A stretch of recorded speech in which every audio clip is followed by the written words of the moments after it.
नमस्कार। टुडे उत्तराखंड में आपका बहुत बहुत स्वागत है। मैं हूं गीतिका पांडे।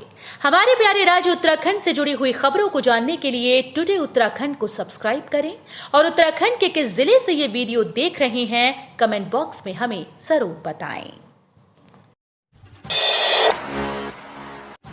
इतना भी पैसा नहीं मिलता कि आखिर किसने सीएम धामी को लिखा ऐसा पत्र सामने रखी ये प्रमुख मांगे। आश्रय कार्यकर्ता परेशान है। वेतन कम मिलने से लेकर कई तरह की समस्याओं को लेकर सीएमओ के जरिए सीएम को ज्ञापन सौंपा। कार्यकर्ताओं ने कहा कि हमें ट्रेनिंग के लिए बार बार बुलाया जाता है, लेकिन प्रशिक्षण के लिए इतना भी पैसा नहीं मिलता है कि कई बार किराया तक पूरा नहीं हो पाता है। ज्ञापन में कहा कि आश्रय कार्यकर्ताओं को नियमित वेतन तो नहीं मिलता है, सरकार ट्रेनिंग का पैसा कम करती जा रही है। पल्स पोलियो अभियान में भी प्रतिदिन 100 रुपए ही मिलता है, उन्हें पूरे सप्ताह अभियान चलाना पड़ता है। कार्यकर्ताओं के साथ इस तरह का व्यवहार न्यायोचित नहीं है। गंगोत्री यमुनोत्री धाम में चांदी की तरह चमक रहे पेड़, सुहाना हुआ मौसम। 4 तस्वीरों में देखें नजारा। पहाड़ों पर बर्फबारी का सिलसिला जारी है। वहीं गंगोत्री यमुनोत्री धाम ने बर्फ की सफेद चादर ओढ़ ली है। बता दें कि गंगोत्री यमुनोत्री और हर्षिल घाटी समेत ऊंची चोटियों में शनिवार दोपहर बाद बर्फबारी शुरू हुई, जबकि निचले इलाकों में बूंदाबांदी से ठंड बढ़ गई है। जिला आपदा प्रबंधन अधिकारी देवेंद्र पटवाल ने बताया कि भारी बर्फबारी को देखते हुए गंगोत्री हाईवे पर सूखे से वाहनों की आवाजाही रोक दी गई है। बर्फ के कारण हाईवे पर वाहनों की फिसलने का खतरा बना हुआ है, इसलिए मात्र 4x4 वाहनों को ही आवाजाही की अनुमति दी जाएगी।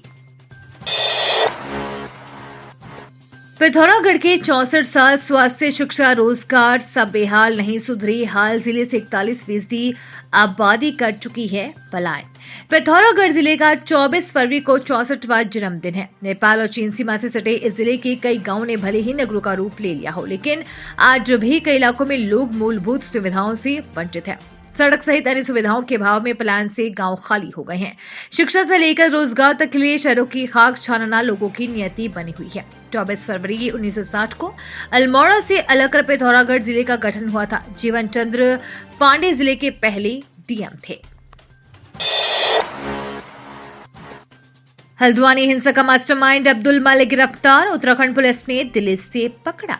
हल्द्वानी हिंसा के मास्टरमाइंड अब्दुल मलिक को उत्तराखंड पुलिस ने शनिवार को दिल्ली से गिरफ्तार कर लिया है। आईजी नीलेश आनंद भरने ने अब्दुल मलिक की गिरफ्तारी की पुष्टि की है। 8 फरवरी को भनभूलपुरा हिंसा के बाद से अब्दुल मलिक फरार चल रहा था। हल्द्वानी हिंसा के बाद पुलिस ने अब्दुल मलिक और उसकी पत्नी सहित 6 लोगों के खिलाफ धोखाधड़ी का मामला भी दर्ज किया गया था। हिंसा के बाद से पुलिस ने उसकी संपत्ति को भी कुर्क किया था। एम्स के सुरक्षा कर्मी की सड़क दुर्घटना में मौत, काम पर जाते समय अज्ञात वाहन से टकराया। एम्स ऋषिकेश में तैनात एक सुरक्षा कर्मी अपने कार्य में जाते समय अज्ञात वाहन की टक्कर से ऋषिकेश में नटराज चौक के समीप सड़क दुर्घटना में घायल हो गया, जिससे 108 एम्बुलेंस के जरिए शांति प्रपन्न शर्मा राजकीय चिकित्सालय ऋषिकेश में ले जाया गया, जहां पर चिकित्सकों ने उसे मृत घोषित कर दिया। मृतक के चाचा चंद्रपाल सिंह राणा ने जानकारी देते हुए बताया कि कान्हरवाला डोईवाला निवासी उनका भतीजा दिनेश सिंह राणा उम्र 45 वर्ष, जो कि सेना से सेवानिवृत्त होने के पश्चात एम्स में सुरक्षा कर्मी के रूप में तैनात था। वह प्रातः अपने घर से स्कूटी से एम्स के लिए निकला था। ईडी ने एक और कांग्रेसी को घेरा। पूर्व मंत्री हरक सिंह को भेजा समन। बहू अनुकृति गुंसाई से भी होगी पूछताछ। पूर्व कैबिनेट मंत्री हरेक सिंह रावत की परेशानियां कम होने का नाम नहीं ले रही है। एक बार फिर से जिम कॉर्बेट अभयारण्य की पाखरू रेंज में पेड़ कटान, अवैध निर्माण और जमीन धोखाधड़ी के मामले में प्रवर्तन निदेशालय यानी कि ईडी ने पूर्व वन मंत्री हरक सिंह रावत व उनकी बहू अनुकृति गुंसाई को समन भेजकर पूछताछ के लिए 29 फरवरी को ईडी मुख्यालय पहुंचने को कहा है। सूत्र के अनुसार 14 फरवरी को छापेमारी के दौरान ईडी की ओर से बरामद दस्तावेज, नकदी व गहनों के संबंध में पूछताछ कर सकती है। इससे पहले ईडी ने पूर्व वन मंत्री हरक सिंह रावत, उनके रिश्तेदारों और वन अधिकारियों की उत्तराखंड समेत दिल्ली व हरियाणा में 17 जगह छापेमारी कर 1.10 करोड़ रुपए की नकदी, करीब 80 लाख रुपए की 1.30 किलोग्राम सोना व 10 लाख रुपए की विदेशी मुद्रा सीज की थी। उत्तराखंड में धार्मिक सौहार्द बिगाड़ने की कोशिश, श्री राम का बैनर फाड़ने पर बवाल, हिंदू संगठन भड़के। गुरु संत शिरोमणि रविदास महाराज की शोभा यात्रा के दौरान घंटा घर पर भगवान श्री राम के बैनर फाड़ने को लेकर बवाल हो गया। हिंदू संगठनों ने हंगामा करते हुए आरोपित के खिलाफ तत्काल मुकदमा दर्ज कर गिरफ्तार करने की मांग की। इस संबंध में अमन स्वेडिया की ओर से शहर कोतवाली में तहरीर की गई। जांच के बाद शहर कोतवाली पुलिस ने आरोपित आजम वानी के खिलाफ धार्मिक भावनाएं भड़काने का मुकदमा दर्ज कर लिया था, जबकि देर रात आरोपित आजम खान को गिरफ्तार कर लिया गया है। चिन्यालीसौड़ हवाई अड्डे पर उतरा वायुसेना का चिनूक, पहली बार रात में भी किया अभ्यास। वायुसेना के चिनूक हेलीकॉप्टर ने चिन्यालीसौड़ हवाई अड्डे पर लैंडिंग और टेक ऑफ का अभ्यास किया। गत मंगलवार व बुधवार को चिनूक हेलीकॉप्टर का 2 दिवसीय अभ्यास प्रस्तावित था, जो कि तकनीकी कारणों के चलते स्थगित कर दिया गया था। शुक्रवार को शाम 4 बजे चिन्यालीसौड़ हवाई अड्डे पर चिनूक ने सफलतापूर्वक लैंडिंग की। इसके बाद रात में करीब 8:45 बजे यह हेलीकॉप्टर दोबारा हवाई अड्डे पर पहुंचा। आसमान में 2 राउंड लगाने के बाद लैंडिंग और टेक ऑफ का सफलतापूर्वक अभ्यास किया। वहीं ये पहली बार है जब वायुसेना रात के समय अपने चिनूक हेलीकॉप्टर की लैंडिंग और टेक ऑफ का अभ्यास कर रही है।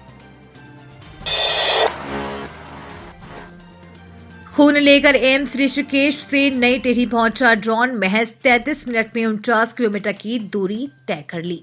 अखिल भारतीय आयुर्विज्ञान संस्थान ऋषिकेश की नियमित ड्रोन सेवा से शुक्रवार को ब्लड कॉम्पोनेंट जिला अस्पताल नई टिहरी भेजे गए। इसमें महज 33 मिनट का समय लगा।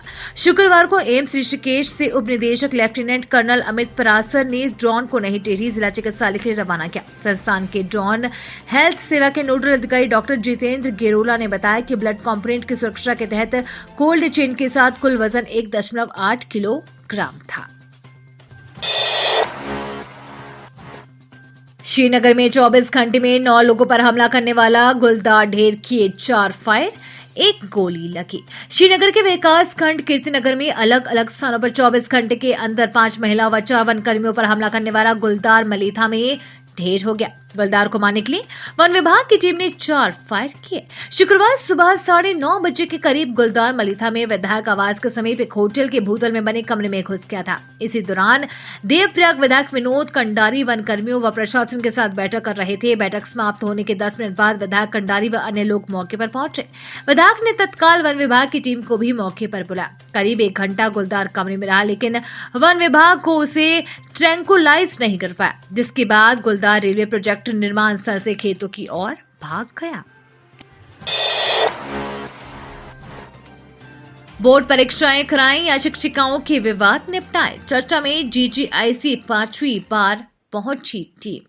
जीजीआईसी हल्द्वानी इस समय चर्चा में है। एक मामला अनुशासनहीनता को लेकर है तो दूसरा 2 शिक्षिकाओं के बीच के विवाद का है। एक और बोर्ड परीक्षाओं की तैयारियां चल रही है, दूसरी ओर यहां शिक्षिका अधिकारी मामले की जांच में जुटे हैं। पहला मामला बीते दिसंबर का है, तब बीईओ ने सीईओ को विद्यालय में अनुशासनहीनता और अव्यवस्था को लेकर पत्र लिखा था। इस पर 3 सदस्यीय जांच समिति बनाई गई। समिति अब तक प्रधानाचार्य, स्कूल स्टाफ के साथ ही बच्चों के भी बयान ले चुकी है। शुक्रवार को टीम फिर पहुंची और संबंधित शिक्षिका का पक्ष जानना चाहा, लेकिन जवाब नहीं मिल सका। धोखाधड़ी के मामले में दोषी को 5 साल के कठोर कारावास की सजा, निवेश के नाम पर लोगों से ठगी थी लाखों रुपए। उत्तराखंड के पिथौरागढ़ में धोखाधड़ी के एक मामले में अदालत ने दोषी की 5 साल सश्रम कारावास के साथ ही अर्थदंड की सजा सुनाई है। जुर्माना न अदा करने की एवज में 3 महीने की अतिरिक्त सजा भुगतनी होगी। 5 सीटों पर अकेले चुनाव लड़ेगी बसपा, मायावती ने बदले प्रभारी व सह प्रभारी, जल्द होगी प्रत्याशियों की घोषणा। बहुजन समाज पार्टी आगामी लोकसभा चुनावों में सभी सीटों पर अकेले चुनाव लड़ेगी। बसपा की राष्ट्रीय अध्यक्ष मायावती ने प्रदेश अध्यक्ष चौधरी शीशपाल को इसके लिए पार्टी व बसपा के कार्यों में जुड़े कार्यकर्ताओं को पैनल तैयार करते समय प्राथमिकता देने को कहा है। साथ ही उन्होंने संगठन में एक बड़ा बदलाव करते हुए उत्तराखंड के प्रदेश प्रभारी व सह प्रभारी को बदल दिया है। अब सुरेश आर्य पार्टी के प्रदेश प्रभारी और रमेश गौतम सह प्रभारी होंगे। तो ये थी हमारे प्यारे राज्य उत्तराखंड से जुड़ी हुई कुछ खास और अहम खबरें। इसी तरह की लेटेस्ट अपडेट पाने के लिए अभी सब्सक्राइब करें टुडे उत्तराखंड चैनल को। धन्यवाद।